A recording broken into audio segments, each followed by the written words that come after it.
Amber, good to see you, and I'm glad you were able to join us. And I just have to say, I'm so sorry for what is happening to you because this is so silly and it's so ridiculous. And I don't understand how you're punished for an obvious joke. And this all just happened to you this week. Tell us about this. Yeah, it's really a crazy story, and thank you for having me on. I really appreciate it, especially considering your show, as you mentioned, is syndicated on a couple of Cumulus stations. So basically what happened is a month ago, I sent that tweet, as you mentioned, and for at least a few days, nobody seemed to mind because everyone who saw it understood, obviously, what the intention was. It wasn't until after I got engaged in another Twitter showdown situation involving the protests at the University of North Texas, where people were wanting the right to be able to medically transition children into another gender. And these radical gender ideologists decided that because I was speaking out against this, they needed to find something, anything in my history to be able to shut me up. So the Kamala tweet was intentionally taken out of context, and I guess they tried to make it seem like the brown was referring to her skin color. They sent a whole bunch of emails to the radio station, and a week later, I was terminated, effective immediately, with no opportunity to even defend myself to the executives at Cumulus. We're talking with Amber Athey over this tweet. And I'm not even sure, I'm not disagreeing with you, but I don't even know if your tweet can be taken out of context. I mean, the context there, I mean, everybody knows the UPS slogan.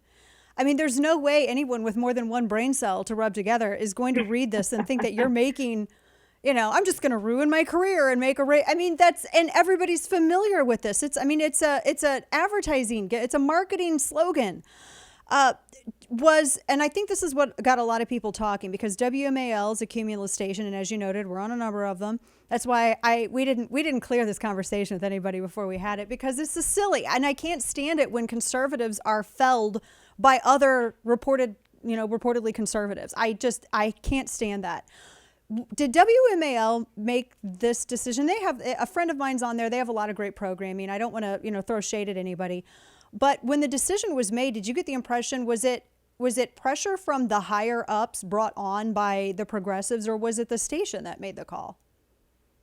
My understanding is that this was a corporate decision, although to this day, after a month of trying to get more clarity on what exactly happened, we still don't have the name of the individual or group of individuals who actually made the decision to fire me. That remains elusive. And I will say that the other hosts on WMAL have spoken out on their own programs in my defense. A lot of them were working behind the scenes trying to get me back on air.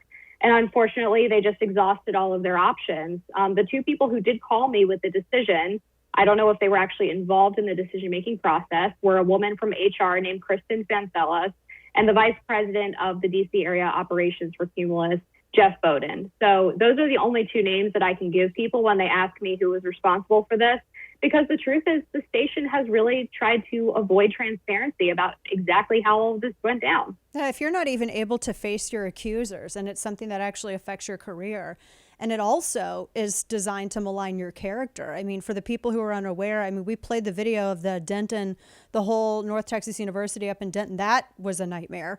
That rally that happened, and there was a young conservative woman who had to literally hide in a closet from the rage mob.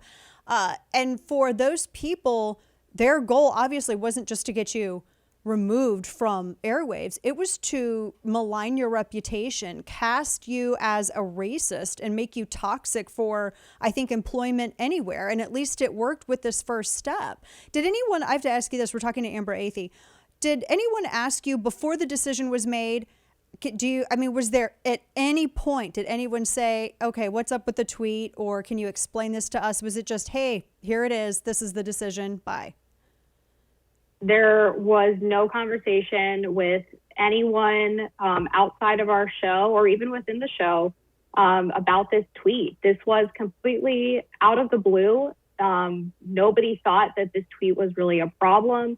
Nobody thought that Cumulus would be so quick to pull the trigger based on what I assume were maybe half a dozen emails of people complaining. And I was actually on the show the morning before I was fired. I hosted the Wednesday morning radio show like I normally do alongside my friend Larry O'Connor, who has been great throughout this whole process. And then it wasn't until 3 o'clock that afternoon that I got this phone call from the corporate executives telling me that I was terminated immediately and that I couldn't even come back to host the Thursday show like I normally did. I wasn't offered severance.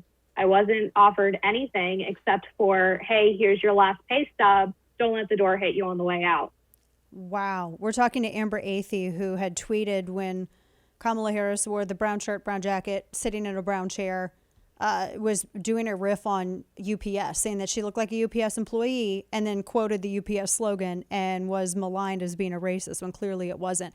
That's to be accused of a moral failing without, and that way, and when you feel like you're amongst like-minded individuals, and I don't say that because you expect people to agree with you all of the time, but you expect people to at least, hold off on judgment and give benefit of the doubt and explore the story a little bit before rushing to judgment. I'm sure that had to kind of surprise you. It definitely did. And in fact, I was even mocking the people who were trying to cancel me because I thought it was such a ridiculous tweet to latch onto that there's no possible way that any of my employers would take this seriously. And WMAL and Cumulus were the only ones that did. The Spectator got a couple of emails. They laughed and then deleted them. My fellowship has been standing in support of me. It was really just Cumulus. And I find it so unfortunate because this is a network, a media company that makes a lot of money off of conservative talent. And if they're going to tell conservative hosts like yourself, like Dan Bongino, like Mark Levin, Ben Shapiro, that anytime someone accuses them of racism, no matter how, appropriate the charge or not, that they could be losing their job without a moment's notice, I think is really problematic for our job as political commentators and our ability to speak the truth on air. I mean, if you don't have the protection of your employer and knowing that they're going to defend you from these baseless attacks, then what do you really have? That's a great point. We're talking with Amber Athey. What gets me too, not to call you out, Kane, because I thought it was an app, Wait, am I fired now? No, yeah. Honestly, let me just be honest here for a minute. This was brought to their attention because she made the protesters in Denton mad because she just spoke obvious truth. You made this joke. I know others made the joke. It's fun. For the love. It does. You don't wear UPS colors. It's just weird. But you're here. Yep. Kane never got an email. Nope. Amber gets an email and Amber gets fired. Yep. And no apology, no anything. I'm just wondering where the consistency is. I'm not asking for you to get fired because it would be dumb. But I'm just wondering where's the consistency. If they're truly consistent about this, I'm wondering if they'll say anything to me, to my program. I would love to have that conversation. It's, we'll see. But I just think it's silly. I wanted to get, and we're talking with Amber Athey, this whole tweet thing is so ridiculous. Tell me about what this has been like for you. After now all of this has happened, because it's one thing to face the rage mob when it's the left, but to have someone on the conservative side of things betray you, and that's what it is. It's a betrayal. And a lot of people, and I said this very angrily on social media, there are a lot of conservatives that are too afraid to speak up because they're too busy clout chasing for contributorships on Fox News. Let's be real. And they don't want to say anything because they don't want to rock the boat and they don't want to jeopardize their chances. What has this been like in the aftermath for you? Because to be accused of something like this, I don't want to say it hurts your feelings, but it does slice you in a way. Talk a little bit to that. Yeah, that's kind of sort of the underrated or undermentioned part of these mob campaigns and these smear campaigns is that there is a personal effect that it has on people. And luckily, I'm a really strong person. I went to Georgetown at the height of the safe space trigger warning nonsense. As a really outspoken conservative. I have been attempted to be canceled before. This is not my first rodeo by any means. I kind of pride myself in being willing to say things that other people are afraid to say and standing up for myself against these unjust cancellations. But it does get to you sometimes. And if, it can get to me, and I consider myself a very thick-skinned person, imagine how many dozens of people are seeing this and saying, I'm never going to speak out again because look at what they did to this girl who actually has some semblance of power in terms of my social media platforms and support from conservative allies.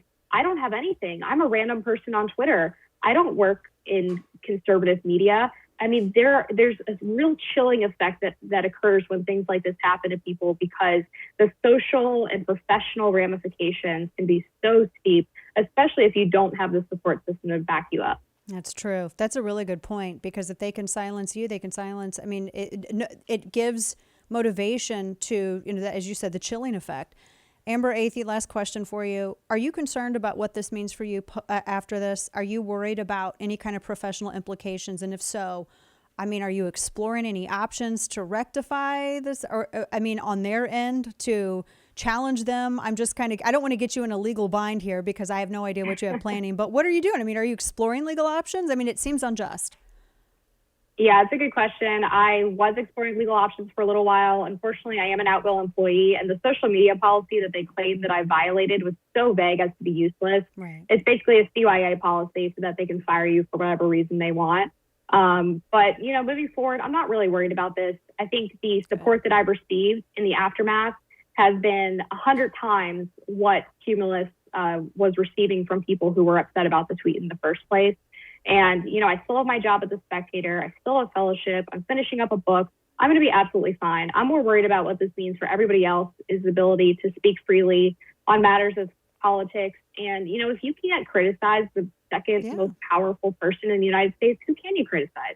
It's a great point. And I want to point out that Amber's not, you're sharp-witted, but you're not a bomb thrower for throwing bomb's sake. You're not a shock jock for the sake of being a shock jock. I mean, I think your approach has always been very thoughtful and very genuine, which is why it just shocked me that this was, the reaction to a clearly innocuous tweet that you made. I'm sorry that this happened to you. And I hope it doesn't happen to anyone else. And I hope more people band together and speak up when other conservatives are wrongly maligned this way. Amber, Athey, always good to see you. Good to talk to you for the first time in person. You can go and find her work at The Spectator, and you can follow her on Twitter as well. I think we had that up at the bottom, lower third. Amber, thanks so much for joining us. Appreciate it. Thank you. Of course.